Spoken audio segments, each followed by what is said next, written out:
Thank you so much for joining us today. My name is Courtney Fern, and I am the Non-Human Rights Project's Director of Government Relations and Campaigns, and I'm zooming in from West Hollywood, California. And I'm so happy to have Catherine Doyle joining us, and I'm going to read her very impressive brief biography real quick, just to give an intro. Catherine is the Director of Science, Research, and Advocacy for the Performing Animal Welfare Society, or PAWS. PAWS operates 3 sanctuaries in California, including ARC 2000, a 2,300-acre natural habitat refuge for elephants, bears, and big cats rescued or retired from zoos, circuses, and private owners.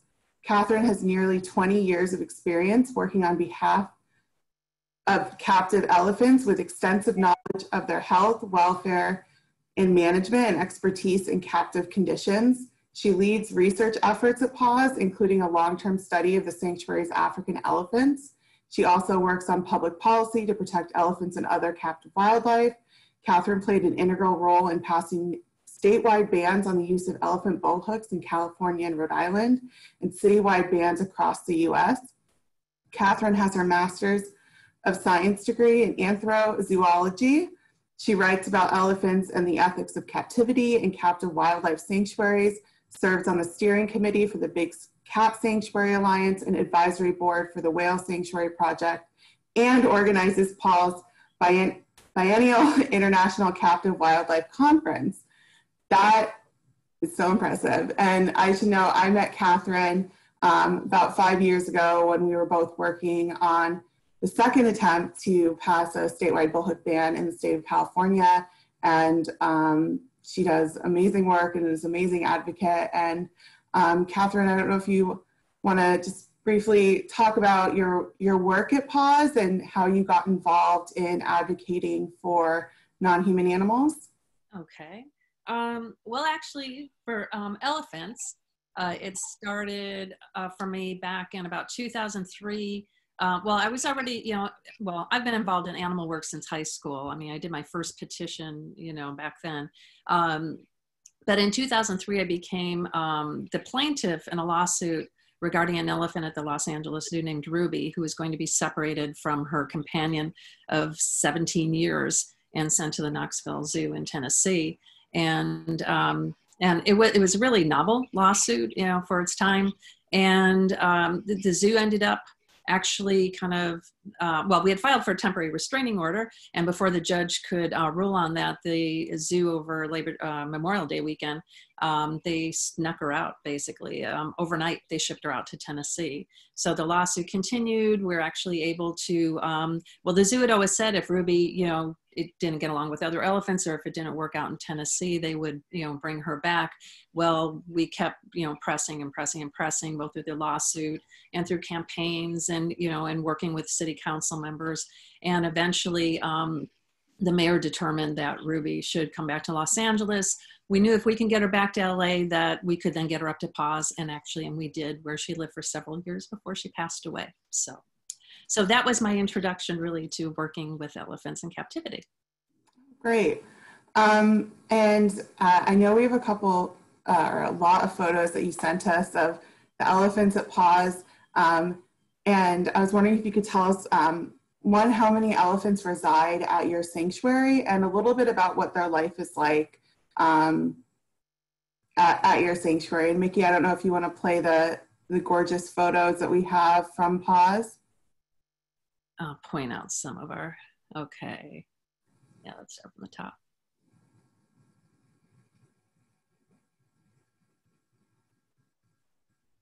Okay, so we have 8 elephants there. We have 5 female African elephants, 1 female Asian elephant, and 2 male Asian elephants.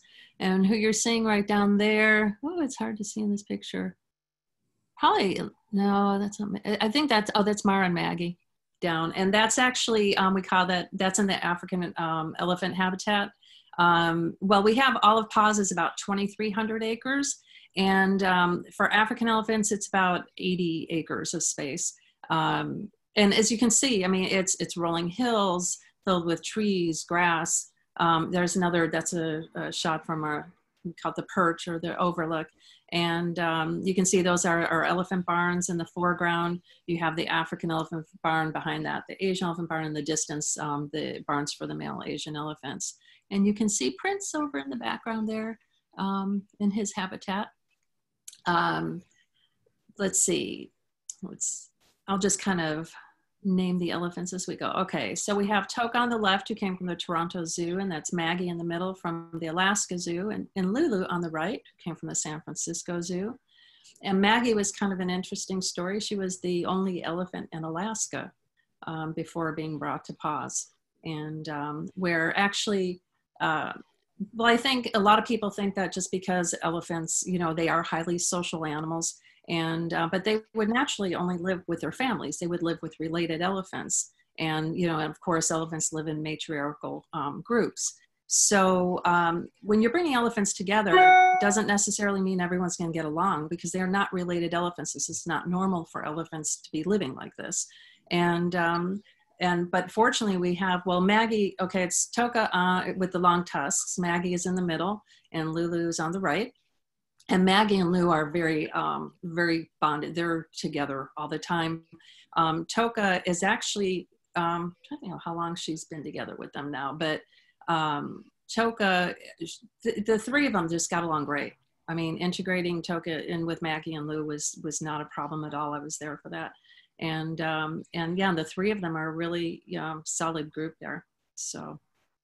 Oh, and I know, I was saying, well, anyway, I can talk about Maggie later, but, and this is Prince and his habitat here. Prince came from circus, and we don't really know much about his life in the circus, because of course, in general, with bull elephants and circuses, well, as soon as they hit a certain age, usually about 4 or 5 years old, they can't work with them anymore, because they're starting to feel their oats basically, and they're getting rebellious, and bull elephants are very, you know, powerful. I mean, females are too, of course, but the bull elephants are very powerful. And like I said, I think it's more about they get rebellious. They start resisting being controlled. And then typically then they maybe, you know, they're chained, they're pretty much warehoused for the rest of their lives then. So we can go to the next one. That's another overhead view of the sanctuary. And that would be, it's Toka, Maggie and Lou again, and you typically find them in this part of the habitat. And way back actually, and you can see a little building there, and that's our veterinary clinic there, the Pat Derby Animal Wellness Clinic. And Pat Derby was, well, she's our inspiration. She and Ed Stewart co-founded PAWS in 1984, and unfortunately Pat passed away in 2013, and but she's still very much alive in our hearts, and every day I think there's not a day that goes by that we don't think about Pat. So and Pat had this amazing way with animals. She really did. And of course, Ed Stewart is our president of PAWS, and who continues to lead us as we continue to try to do good things for captive wildlife. Yes, thank you. Oh, should we? Silencio keeps barking. And, you know, looking through these photos, it looks so, you know, amazing, just like the natural, I mean, it is just like a natural habitat. They don't have any artificial trees that are found in a lot of zoos. They're not forced to spend a significant or any, well, I won't say any, because I'm sure the barn has some sort of concrete substrate, but they're not forced to stand on concrete for extended periods of time. They're allowed to just do what they want to do. They have control over their lives, who to spend time with, what to do. And what kind, I saw, you know, you had that lagoon or the long water feature. What sort of topographic features do they have access to at PAWS that they wouldn't have access to typically at a traditional zoo or a circus? Well, I mean, you can pretty much see in these photos, I mean, they're able to walk up and down hills, which is really important for their physical health, and to, you know, keep their muscles toned. In fact, when we received 3 elephants from the Toronto Zoo, it was kind of interesting when they first got there because they were used to, as most elephants are, they're just going to be walking on a flat surface the whole time, right? They're not going to be going up and down hills. So when they arrived, you know, they really didn't have muscle tone. So I was kind of joking that like our, you know, the elephants that were already there, like our California girls, you know, they were really buff. I mean, they're used to just going up and down the hills and really, and what they're doing is that they're out there foraging all day, which is what elephants naturally would be doing because they're foraging for, well, a large amount of time, about 60% of the time. So, so they're out there really doing what elephants would be doing. And then as, for example, with the Toronto elephants, you know, the longer they were there. And, oh, in fact, at first it was kind of, whoa, it was kind of interesting because even like the slightest little incline or decline, you know, they would be really careful about navigating because again, they weren't used to going up and down the hills, but now it's like Tika and Toka are just, you know, they've mastered it. They've got really toned muscles. They look really great. And like I said, it's important, you know, definitely for their health. And, you know, and I think psychologically too, as you said, I mean, their time is, you know, to do with as they please, you know, to go in whatever part of the habitat they want to, you know, to be foraging, to be exploring, to be socializing. I think another important facet, and that's a little bit kind of maybe ignored, is that, well, it's a very complex, and because it is a natural environment, it's more complex than you would find in another captive facility. But I think that, you know, so you have different sights and smells and sounds all the time. But I think what's really important too, and really doesn't get enough notice, is just the peace and quiet. It's just really quiet there. And it's just, I mean, I love going there. That's one of the best parts of my job is I do behavioral observations that I record with our African elephants. And it's just quiet. It's relaxing. I think these animals do get to relax, especially, you know, say, you know, elephants that have been in a circus, for example, or that have been like, you know, tightly controlled, and yeah, and they can just really relax and just be more them, find themselves more and be more themselves. So again, yeah. But, that's great. And sorry, I was on mute again. Yeah.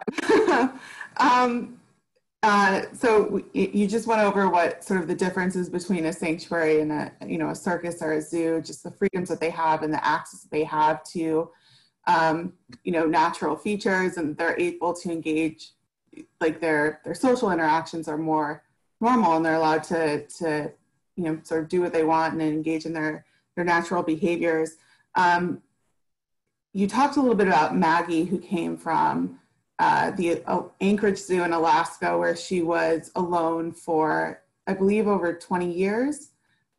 Could you talk a little bit about her sort of transformation when she came to the zoo and when she came to PAWS, and sort of what the zoo had said beforehand? Because from what I've read, it sounds a little bit similar to Happy in that, you know, the zoo, and I don't want to put words in anyone's mouth, but said that she wasn't a social elephant. She didn't like other elephants, and that she was, you know, she had behavioral problems. And I was wondering if you could just sort of speak about her transformation, you know, before and, you know, or from what you know, and then after she arrived at PAWS. Right. Yeah. Well, I wasn't at PAWS when she arrived there. However, I was working on a campaign to get Maggie out of Alaska. And I have to say, really, it's the local people in Alaska who really, it was their efforts that really made it happen. That and the fact, actually, you know, that Maggie had some physical issues, and she actually collapsed twice when she was there and had to be, they had to get the fire department in to lift her up again. And I think they were really, I mean, they were probably afraid that she was going to die there. So suddenly the conversation shifted to sending her to the sanctuary. But before she had those incidents, certainly there were people, not everyone at the zoo. In fact, we've remained very good friends with Pat Lampy, the director at the Alaska Zoo. He's a great guy. And but previously what people had been saying was that because Maggie had been alone for so many years at that point, that she would never get along with other elephants, that she wouldn't know what to do. They said that when she was with another elephant there, I think it was Annabelle, that they didn't get along. And the other elephant was an Asian elephant. And in fact, you know, I mean, it's no surprise they didn't get along. I mean, they were forced to be in this tiny, you know, cubicle, basically, living together and spending, you know, most of the time in that area. So, so as Maggie wouldn't like other elephants, you know, she wouldn't know what to, you know, do around other elephants. She wasn't social. Well, it ends up Maggie is probably our most social elephant. She is the one, she's the social butterfly. She's the one, she gets along with everyone. So much for predictions, right? So Maggie's proved them wrong. Oh, and that's Gypsy, by the way, that you're seeing there in that photo. She's looking, I love Gypsy. She's a character. She's your female Asian elephant, correct? Yeah. Yeah. Yeah. What does trauma, in your opinion, or just experience, you know, working at PAWS and with elephant advocacy, what does trauma in elephants typically look like? Like, how can you tell if an elephant is suffering? I know we sometimes will get pushback. We'll say, you know, even though our experts will verify that certain behaviors are indicative of stress or suffering, such as rocking and swaying. In your experience, what does, you know, if you've noticed any additional sort of behaviors that are indicative of suffering or you know, what trauma looks like for an elephant? Yeah, which, by the way, I have to just mention, this is Mara. Mara, who's also, she's quite a character. She's been at PAWS the longest, and she's amazing. She's a really neat elephant. Sorry, I got distracted by Mara.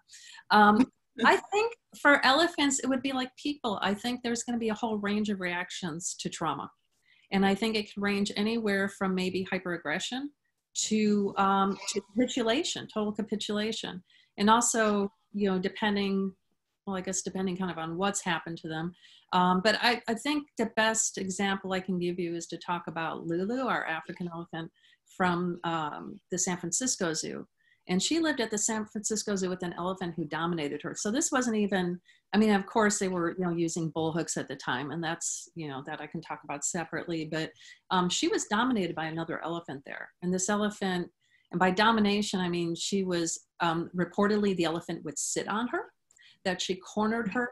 She wouldn't let her have access to food, or maybe wouldn't let her inside or outside, you know, the barn. And so consequently for Lulu, what trauma looked like when she got to PAWS, and again, I wasn't there at the time, but you know, I've obviously talked a lot about this with Pat and Ed. So when Lulu came to PAWS, as soon as she saw other elephants, she dropped to the ground. She just made her literally down, like on her stomach, made herself as small as possible. And she was afraid of other elephants. So really, Pat and Ed worked with Lulu.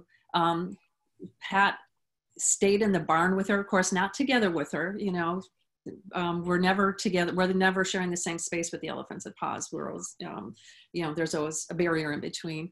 But so Pat, literally, she was sleeping in the barn, like just to, you know, to help out Lulu and to help her, you know, to feel better and to relax and to feel, you know, more, to reassure her and to start helping her to have some confidence. And so, and of course, they slowly introduced her to the other elephants there at the time. And eventually Lulu was able to be comfortable around other elephants.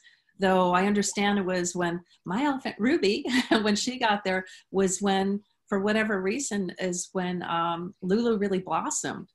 And today Lulu is considered to be, she's, you know, with Toka and with Maggie, and she's considered to be kind of the lead elephant out of the three. So, which is a really amazing story of really rehabilitation and kind of hope and inspiration for an elephant. So, yeah. That's great. That she was able to you know, blossom so much at Sanctuary. Have you seen a lot of that with the elephants when they come in regardless? Is there a difference, I guess, elephants that have come from circuses, like depending on the type of environment they were in previously, how they, I don't want to say adapt to Sanctuary because it's their, you know, as close to their natural habitat as possible. But in terms of the time it takes to acclimate to having the freedoms, have you noticed any difference between elephants that came from more exploitative and maybe traumatic places, even though it's all traumatic. Well, you know, again, I'll tell you Nick's story, because I really think, again, it depends on the individual. Because, for example, say when the elephants came, we got the elephants from the Toronto Zoo, there was a very dysfunctional group of elephants there. So, you know, we did see certain behaviors that, including stereotypic behaviors that now we really don't see. So, or we would rarely see, maybe if Toka's separated for some, you know, reason, say, you know, anyway, just as for some reason would be separated from the other two, that's when you'll see her stereotype again. But Nicholas, his story was he was born into the circus, and he was, as I talked about earlier, kind of that situation where by the time he was 4 or 5 years old, that he no longer could be used and basically was, you know, going to be a warehouse. So, but also he was considered to be you know, dangerous, very dangerous elephant, that they had to use at least light sedation, like for any kind of, you know, procedures they would have to do with him, you know, very like simple procedures. And he was just considered to be an elephant, you know, that was going to kill someone. And so when he came to PAWS, so you're talking about this, you know, this, you know, huge, he's you know, a big elephant. And he came, when he first came to PAWS, if you lifted your arm too quickly, he thought that he was going to be hit, or he thought he would wince, because if he even thought he had done something wrong, he would do that. And again, like you're talking about this huge animal, and well, and you know, I mean, it always just, you know, takes words away from me to think of, you know, possibly how an elephant would have been treated to create that, to put them in that, you know, kind of psychological state. But basically, after then working, of course, we use protected contact management with our elephants. So it is all, you know, positive reinforcement training. It's, you know, food rewards, where there's always a barrier between, you know, our caregivers and the elephants. And it was just a matter of gaining his trust. And you know, and it can take a different amount of time, you know, for different elephants. Some elephants may never fully trust people. One elephant who has since passed away at PAWS, I think, was, from what I was told, she was one of those elephants. It was really hard for her to trust people because, and she had come out of a zoo, I believe, and because of her treatment there. But with Nicholas today, oh my goodness, using in protected contact, we can provide all the care that elephants need, a whole repertoire of care, including blood draws and you know, examinations. And Nicholas, I mean, I've been there with, and you know, training sessions with Nicholas, and he just, in fact, I think he loves one of our sanctuary manager, Brian, works a lot with Nicholas, and those two just have this great bond. And I think Nicholas will just do anything for Brian, but you know, he voluntarily, in fact, that's the thing with protected contact management as well, is that the elephants can leave any time. They have choice, so they don't have to take part in a training session if they don't want to. But Nicholas really kind of very you know, willingly does, and of course he gets his treat. He likes I was called the wrong thing. It's oat bran, I believe, and no, so it's this like fluffy pile of bran. And that's one of his favorite things. And he makes kind of like this purring sound while he's eating it, this like contented sound. So it's really cool to see, you know, that he's come from, like I said, just kind of, you know, what he went through in his life and where he is now. And yeah, and it's just really beautiful to see. That's amazing. Do you mind just really quick talking about what protective contact is? I think some people might not know what that is. Yeah, sure. Well, in protected contact management and training, as I said, it's going to be using food rewards. So it's positive reinforcement training with the elephants. And there's always a barrier between the caregiver and the elephant. So, and as I just said, you know, the elephant, it's completely voluntary. The elephant can leave at any time. So, and pretty much we find the elephants because you know, there's a treat, you know, there's food involved. And so that they really willingly do participate in these training sessions, and also for management purposes too, you know, when we are, you know, say if the elephants are in the barn and we're bringing them out into the habitats, well, that's food motivated too. Elephants very food motivated. That's what they do all day. They're going to be foraging all day long. Yeah, I think with my dog, I'm keeping him quiet with treats. I have this bag right here, so I keep like shifting. I'm bribing him to stay quiet.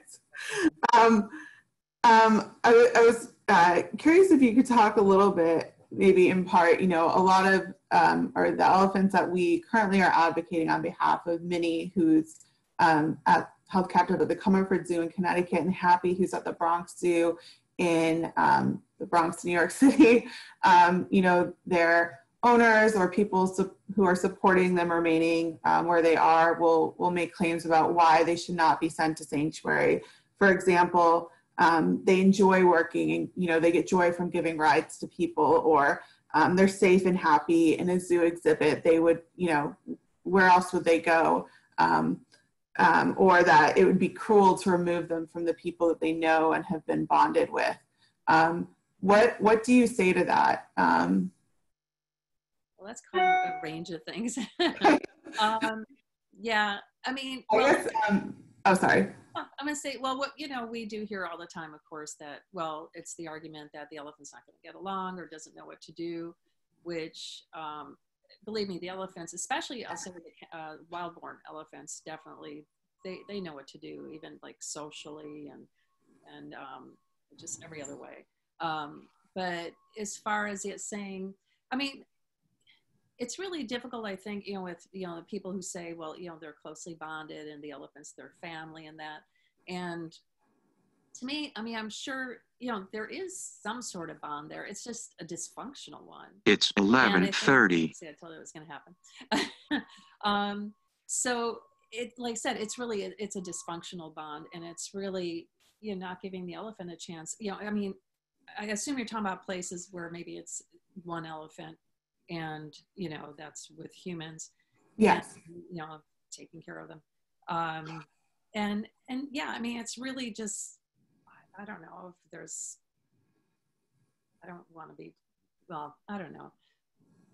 I just think, like I said, I think the elephant should be given a chance to experience a more natural life, to be able to live with other elephants, at least give it a try. Again, as I said, there's no guarantee that elephants are going to get along, but surely the elephant deserves a chance to try to live with, others. I can't imagine being the only of my kind, the only of my species, and having no one else that, I could, that would, understand, I don't want to just say understand me, but understand what it means to be an elephant, Yeah. Right. And I think, your example with Maggie is a great one, that she came from somewhere. Of course, if, elephants are very, they're extremely intelligent. And I don't think we'd ever argue that they don't form bonds with their caretakers, because that's the only social interaction that they have, and that's the only relationship that they're able to form. But if you're given a choice to spend, time with your own species, you're going to thrive, and you're going to, thrive off those relationships, because that's who you are made to interact with, and that's who you can communicate with. And I think too that, this COVID pandemic has given us a new perspective on what it's like to be captive. Obviously, it's nowhere near the type of trauma that elephants in captivity suffer, because they're held in a completely unnatural environment. They're not even given a choice of what to eat. They're just, given the food that they have, or, forced to do what they want to do. Yeah. I think too that for some people it's just probably hard to think of that maybe elephants don't need us as much as we think. Yeah. So maybe there's a little bit of that for people, because certainly at the sanctuary, our elephants, they are managed. I'm not going to, it's captivity. They are, they're managed, and we have certain routines or schedules in that. But also, but during the day, I find one of the big differences is like when they're out in the habitats, it's their time, and it's really, there isn't, the caregivers might go out and check on them once in a while, just see where everyone's at, unless I'm there doing observations. But also, or they might be bring them some hay throughout the day, depending on, time of year. But but yeah, I mean, it's really, they kind of get along great without us. They really do. I mean, and I really think that the relationship, well, see, I looked at this as part of my master's, my thesis was I was looking at keeper elephant relationships. And to tell the truth, I think I had kind of a romanticized idea about it before I did that study, about what those bonds, you know, are really about. And I think really, and it's kind of nice to hear, and because I did my research both at a zoo and at the sanctuary, and pretty much across the board, everyone said that they were really there to serve the elephants, and that really what they wanted was, you know, for the elephants really kind of not to need them, was for the elephants just to be on their own and doing what, you know, they would want to do. And that's pretty much what happens at our place. I mean, it's, you know, we do serve the elephants and our other animals, our tigers and our bears. Yeah. And I think, yeah, like what you said, you know, elephants are able to care for themselves. They don't need anyone to, you know, this sort of notion that we are, you know, we have to care for them and provide for them. And, you know, at the sanctuary, you allow them to care for themselves. You provide them with, you know, the food and, you know, the shelter, since they are in captivity and they can't be released back into the wild. But it just goes to show how resilient they are, and how as as a, you know, autonomous beings, they're able to really, you know, they know what to do and how to care for themselves, and they don't really need us. Something I've noticed when I've gone to zoos to look at elephant exhibits and see just sort of the conditions that they're kept in and how the elephants are doing is that oftentimes zookeepers will, like you said, sprinkle food around in order to get them to exercise. And I would imagine that at a sanctuary, you don't have to exercise the elephants because they have sufficient space to roam and do what they want. Yeah, there's things to do. Yeah. Throughout, like I said, they're going to be doing what elephants naturally would be doing. It's pretty much foraging, you know, all day long. And, you know, and they're going to be, yeah, that's how they're spending a lot of their time. And like I said, also exploring and socializing, of course. Yeah, I mean, it's, yeah, they are, like I said, they're, you know, their time is their own. And, yeah. Yeah. And a big, I should note too, and this should be, oh, sorry, a big difference. I thought of something. No, I thought of a good example. It kind of came and went. That there was someone from another captive facility who came to our place one time and wanted to know how we exercised our elephants, which blew everyone away because, I mean, we don't, I mean, and that's what you do find at, well, you even hear people who use elephants for rides. Oh, well, it gives them exercise. I think I just read that again recently about an elephant.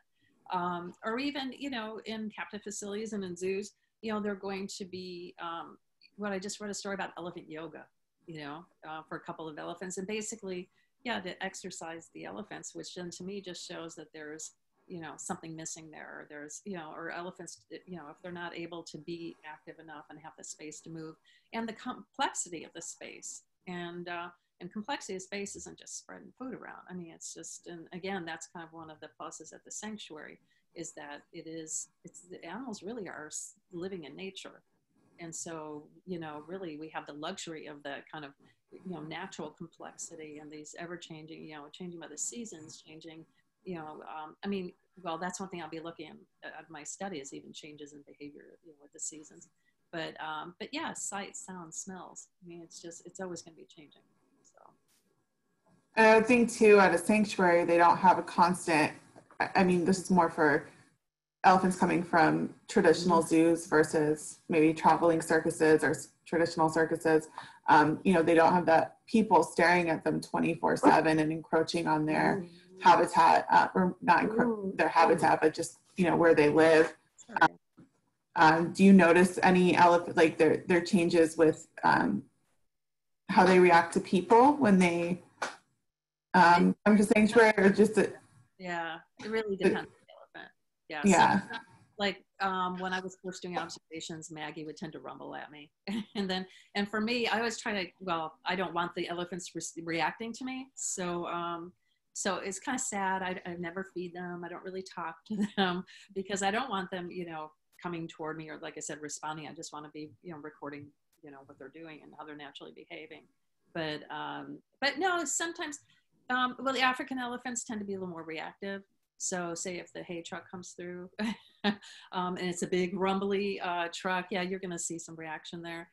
With people, like I said, we're really very, you know, considerate of our elephants, if you will, or we really just want to keep it quiet and relaxed. That's what, you know, how we like it there. So if you're going to be, you know, when I'm coming in, even driving by, say, especially with the African elephants, I'm just going to be going really slow, really quiet, and just, you know, so you don't disturb them, or if they're resting, you're not going to wake anyone up. And, which is, you know, I missed that one slide where you saw the elephant laying down, because most people have never seen an elephant lay down to sleep. And they will lay down to nap. They will, you know, and kind of the cool thing actually at PAWS is that, when Maggie, when she would regularly take naps, you know, when I was doing observations, and the other two elephants would come, and especially, you know, with Lou would always stay closest. That's her close companion, and they actually would stand guard over her, and they would stay really close to her until Maggie was ready to get up again, and then they would kind of go do their thing. And we still see that kind of that behavior, which I think is pretty amazing. Anyway, but elephants do like down to sleep. That was my point. I saw on your YouTube, there was like a video, I think it was of one of the African elephants, one of the groups of three, and you recently posted it on Twitter, PAWS did, of them waiting while one of them was sleeping on the side of like a hill and below, and it was just really, it was heartwarming to see them being able to, have that heard and engage in their sort of normal behaviors. Yeah, and it's a very important behavior to them. So just as, I guess that's the other thing too, because at this sanctuary, elephants are able to engage in, especially foraging. I keep going back to that, but it's just true. That's, obviously an important behavior. Dusting, things like dusting and being able to mud are really important behaviors for them too. Way back when I was doing campaigns at In Defense of Animals, we were out at, was El Paso Zoo. And we had been campaigning at least, we thought the elephants shouldn't be there, but also if they were going to stay, to make improvements for them. And one of the things we finally got them to do was to rototill the ground there, because this soil was just so hard. The elephants couldn't even dust. And that's when I really learned about even just something that seems really simple can make this huge difference in their lives because of how little they have. Once they rototilled the ground, I was there, that day or the day after, whatever. And those elephants could not stop dusting. They were just constantly dusting. And it was really, yeah. So sometimes, just little things like that really can make a huge difference for these animals.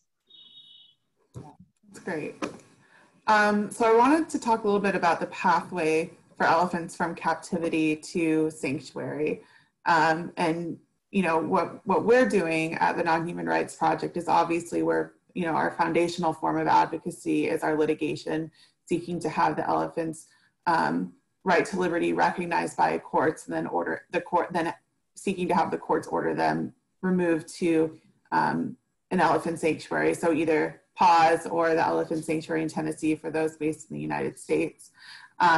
We also are making our foray into legislation, where we would have local cities, states, hopefully ultimately the federal government recognize and protect elephants' right to liberty so they can no longer be held in a captive way that prevents them from enjoying their autonomy, engaging in their innate behaviors, and allowing them to live in an environment as similar to their natural habitat as possible. And then hopefully once the elephants currently held captive in the United States pass, there will be no longer captive elephants in the US, and conservation efforts can be exclusively focused in on conserving them in their home range and protecting their habitats.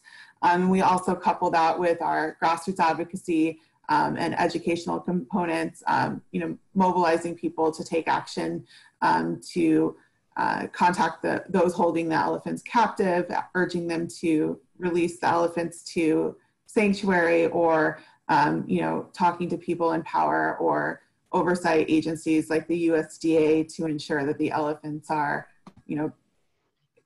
their captors are meeting at least the minimal standards of the Animal Welfare Act. And I'm just curious what because PAWS is very active in advocacy. Even today, you released a press release about something that the Fort Worth Zoo is doing. What have you seen as being the most critical or important thing people can do to help pave that path from captivity to sanctuary for elephants? Okay, what can people, well, I mean, certainly just get involved. I think, just in my experience, get involved, I mean, locally, whatever you can do locally, because, I mean, I think that those are the strongest voices, are the local voices. And that's what I found in campaigns through the years, is that, I mean, you can, sometimes you have to bring in the, heavy hitters, or you're going to bring in experts to support, your argument. But certainly just reaching out, and even, today, I mean, just in counties and cities, I mean, for most people, state, is more difficult. So I would say just look locally. And if you could, work with local legislators on, ending the use of, captive wildlife in circuses and in traveling shows, or like the animals that are brought to county fairs, even, the big cat shows and bears. And, so anything you do, just, raise your voice and get involved. And that's really, letters to the editor, things like that. I mean, if legislation's not your thing, I mean, and it's difficult, but I would also say, try to find other people you could work with, and certainly try to educate people, through letters to the editor, through, sharing on social media, all that. So every bit helps, for sure. And never think that, like, just, again, like you're one person, you're not going to make a difference. I know it's, everyone says this, but it's really, really true. Because I'll tell you, on different campaigns I've worked, on throughout the years, sometimes we didn't even know how close we were to actually achieving what we wanted to achieve. And so perseverance, that's the other thing. Just, you have to hang in there, and persevere, and just, do the best you can. So. Yeah.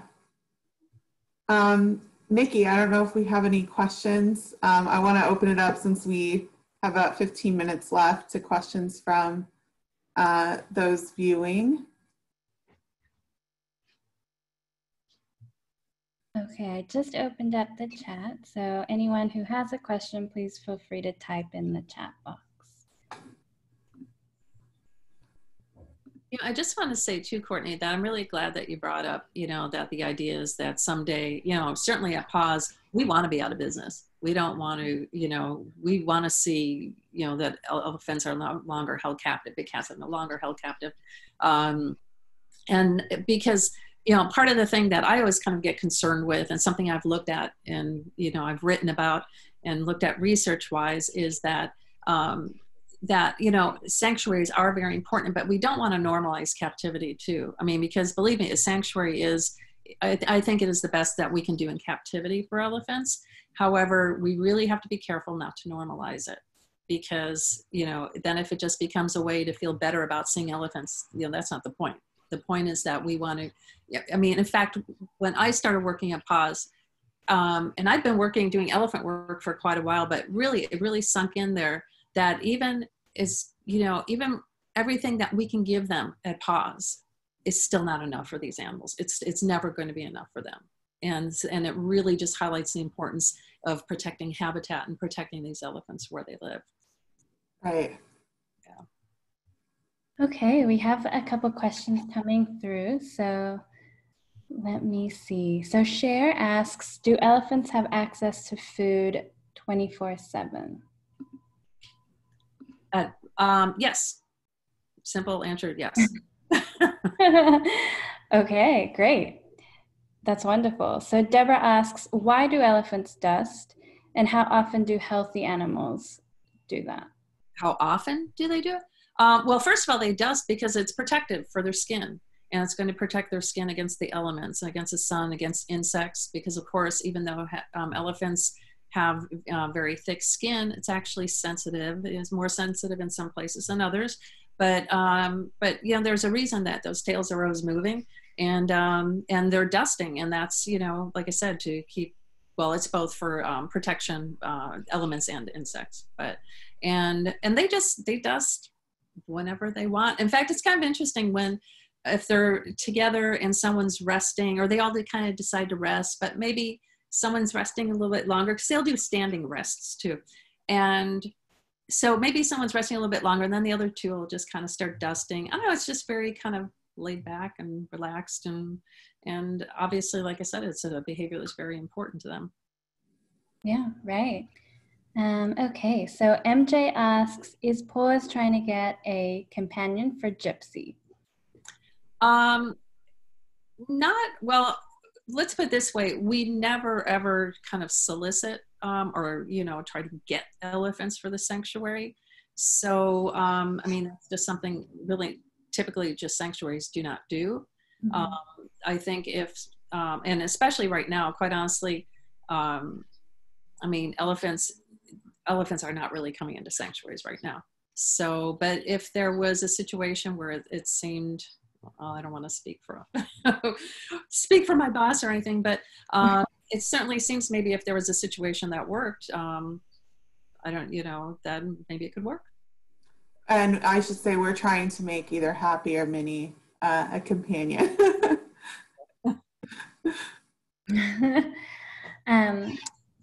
Lisa asks, does PAWS ever work with the Elephant Sanctuary in Tennessee or any other elephant sanctuary groups?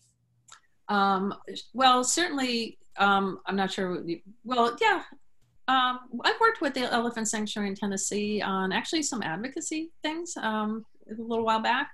But sure, I mean, I know the people well there. And I know Janice, and I respect love the work that they do. So yeah, if there is, we have no hesitation to be able to work with them. And as far as other sanctuaries, I mean, really, that's the only other U.S. sanctuary. Mm-hmm. But no, PAWS is definitely, we are open to collaboration. I mean, I'm always collaborating with lots of different organizations. So I love it. Yeah. That's great. Well, work done. We have so many questions. I see them just. I know. Okay. So be ready. CB asks, do you see any of the elephants looking for migratory routes? For migratory what? Route. Well, they're not doing what elephants would do, in the wild. Elephants would be going from, they can go hundreds of miles, right? Because they're going to have habitats that are on the low end, like 250 square miles. So at our place, we do have pathways. If you were to look at it from above, I mean, there are certain pathways that the elephants always take. And what I find is really neat too, I've been to Kenya, and even in the wild, when you see these pathways, they're like these skinny little pathways in the bush that, that the elephants use. And, you would think it would be these giant paths, and they are not. But so, yeah, I mean, so they, I think what might be maybe related to that is we do see different behaviors with weather. Like I said, because migratory, it's kind of hard to apply to captivity, but we certainly see the elephants actually like cool, like kind of cloudy weather, and they'll be, and it just makes sense. In the summer, they're gonna be a little less active because it's harder for them to lose the heat once they do get warm. So, yeah. That's really interesting. Okay, so this is a question from Kristen via email. She asks, I'm thinking about going back to school for a degree that would help animals, and I'm interested in animal cognition. Would a degree in cognitive ethology be helpful for animal or elephant welfare? I would think so, yes, definitely, yeah. In fact, there's some interesting work that's being done in Thailand with elephant cognition, Josh Plotkin there. But yeah, I think it's a research area, but definitely there would be, you have to make your way. I mean, that's what I've kind of found, quite honestly, is, if you have a certain interest, you have to make your way, toward that. And I think that if you're interested in that area, that's certainly a great way to support it. And I'll just add, I think any anything that sparks your interest that you think you can apply to advocacy to help elephants or any, captive wildlife, I say, pursue that. There are so many different ways to be an advocate and so many different career paths or paths to be a volunteer.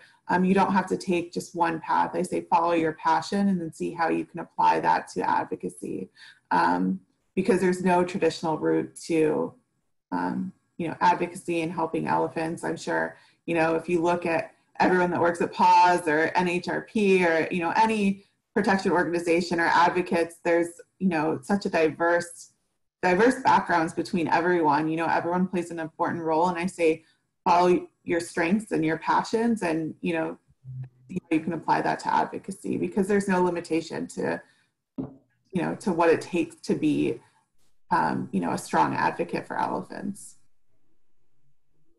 Absolutely. But I think that's a really good point. So Nancy asks, so Nancy says she lives in suburban Detroit, and their zoo director determined that elephants don't belong in their zoos. Yeah. And 2 of the elephants actually went to PAWS, she says. She did, yeah. Yes. That's wonderful. She asks, have any other cities followed suit? I'm trying to think. Well, San Francisco was after Detroit, so that was Lou and Tinkerbell. Well, Toronto, but Toronto was a little more, it was the city council voted. I mean, they were going to shut down the elephant exhibit. The zoo had already decided, or the zoo council had already decided to shut down the elephant exhibit there.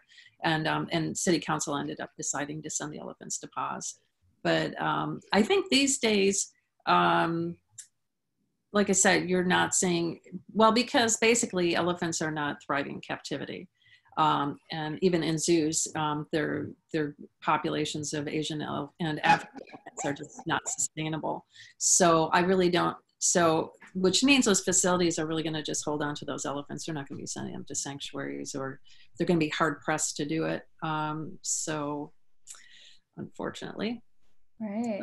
But, or legally. I should say, and that's why we, it's the AZA, the Association of Zoos and Aquariums, the trade association that a lot of zoos are a part of, and they feel it's very important to remain AZA accredited. They put a lot of limitations on what zoos can do in terms of sending their elephants voluntarily to a sanctuary, and so that's why it's so important that advocates like those watching, and organizations like NhRP are advocating in different ways to have them released from their zoos, released from zoos and sent to sanctuaries like PAWS.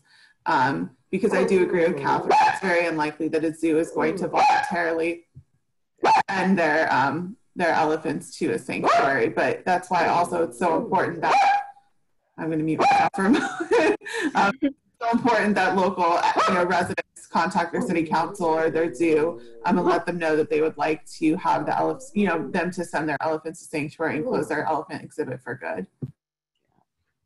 Right. Yeah, and this is actually a related question. So Susan asks, how many elephants can PAWS accommodate, and are there any elephants scheduled to come in the near future? No, there's no elephants scheduled to come in right now. And as far as number of elephants, it really has to do with funding, because for us to be able to expand and build more, construct, basically what costs the most is the fencing. It's that steel fencing. So yeah, so really capacity depends on funding. Right. Sure. Yeah. And so Britt asks, when an elephant first comes to PAWS, what is that process like? Are they quarantined? Are they separated? How does that work? So when they come to PAWS first, well, they are kept separated for sure. And management, I would just say this kind of like the hands-on management part is not, my expertise there. That's not my work. But pretty much, I mean, it's done, I would say, the way that most captive facilities would manage bringing in new elephants and introductions to the elephants who are already there. And it's, there's just kind of best practices for ways to do that, and that we also follow. Right. Yeah. So I loved what you said earlier when you said your hope is that, you know, there's no need for a sanctuary down in the future. And we have a question from Anne who asks, what vision do you have for making the need for sanctuaries obsolete?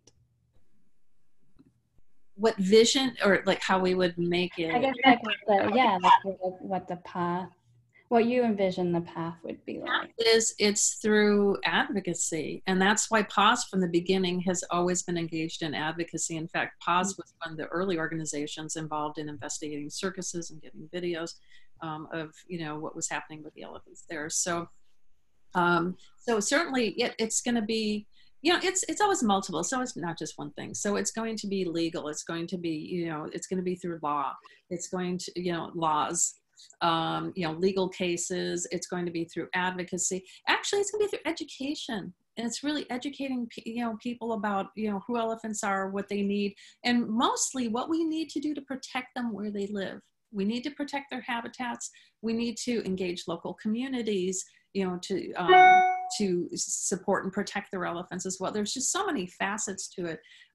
But, you know, I believe, I'm an optimist. I believe, you know, I believe it can be done. It's just, you know, rather than spending, well, the press release we sent out today is Fort Worth Zoo, if they can get a permit from the U.S. Fish and Wildlife Service to import 2 female elephants from a facility in African Lion Safari in Canada, they're going to be paying $2 million for 2 female elephants, Asian elephants, which is just insane. I mean, it's unprecedented. It's appalling. We also feel that it's going to negatively affect It's 12 o'clock. Negatively affect elephant conservation. So because it can actually spur more trafficking in elephants. Right. Yeah. So I think, so the future is, like I said, it's a lot of different things that have to happen, but, and again, and education though, of course, is key. Yeah, absolutely. So I think we have a lot of great questions, but I think we're just about out of time. So I wanted to give you just some time to say anything else, you know, wrap up. Any other last comments, I guess? Yeah, I guess, Catherine, if you want to maybe tell people how they can support PAWS or learn more about the work, your I know we'll in the follow-up email, we'll put links to all of PAWS social media and the website because there are great videos and, you know, updates on the advocacy that PAWS is doing to help elephants and the other species that you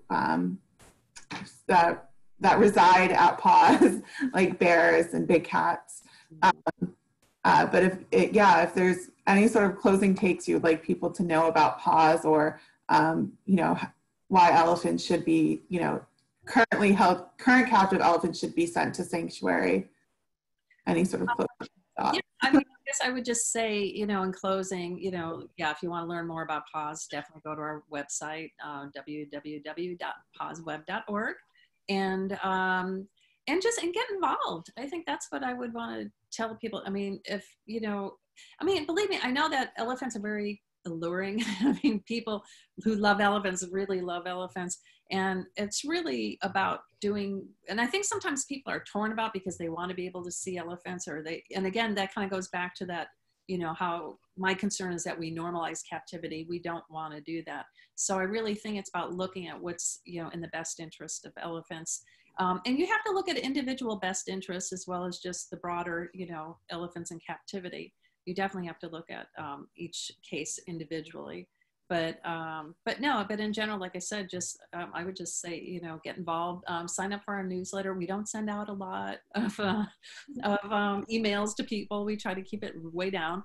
So, but at least then you can kind of keep up on any actions that we're involved in and things that you can do. And of course, through social media as well. So yeah, so certainly we are there to provide information and also to help you if there's something you want to do locally, if there's some action you want to take, you know, email me. You can share my email as well, Courtney. And so just email me and I'll be happy to help you. Great. Well, thank you so much. And thank you for sharing the, you know, wonderful pictures from the sanctuary and telling us about what life could be like for Minnie and Happy.